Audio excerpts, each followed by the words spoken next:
Kumbuka kisa cha mwanamke aliyekamatwa katika uzinzi. Waandishi na Mafarisayo nia yao ni kumpiga mawe. Kama si hivyo wapate neno la kumshtaki Bwana. Kama si hivyo wapate neno la kumshtaki Bwana. Kumbuka kisa cha mwanamke aliyekamatwa katika uzinzi. Waandishi na Mafarisayo nia yao ni kumpiga mawe. Kama si hivyo wapate neno la kumshtaki Bwana. Kama si hivyo wapate neno la kumshtaki Bwana. Mkombozi alipowatazama akayaona wanachokipanga, akatoa amri kwa asiye na dhambi awe wa kwanza kumpiga. Hakuna aliyejitokeza miongoni kuwa mtu mwenye haki, ishara ya kwamba asema Paulo, sisi sote wenye dhambi.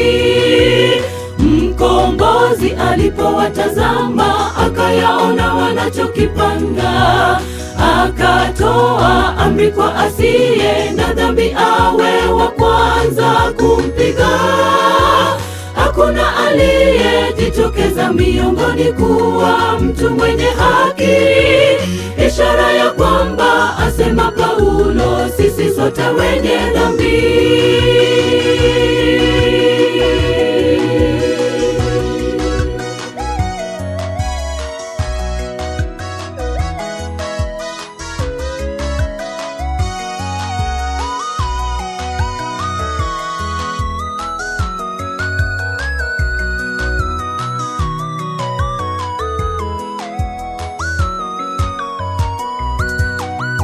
Tumehesabiwa haki bure kwa neema yake Mungu wetu, kwa njia ya ukombozi ulio katika Yesu Kristo, ili tupate upatanisho kwa njia ya imani. Ili tupate upatanisho kwa njia ya imani. Tumehesabiwa haki bure kwa neema yake Mungu wetu, kwa njia ya ukombozi ulio katika Yesu Kristo, ili tupate upatanisho kwa njia ya imani. Ili tupate upatanisho kwa njia ya imani. Mkombozi alipowatazama akayaona wanachokipanga, akatoa amri kwa asiye na dhambi awe wa kwanza kumpiga. Hakuna aliyejitokeza miongoni kuwa mtu mwenye haki, ishara ya kwamba asema Paulo, sisi sote wenye dhambi. Mkombozi alipowatazama akayaona wanachokipanga, akatoa amri kwa asiye na dhambi awe wa kwanza kumpiga.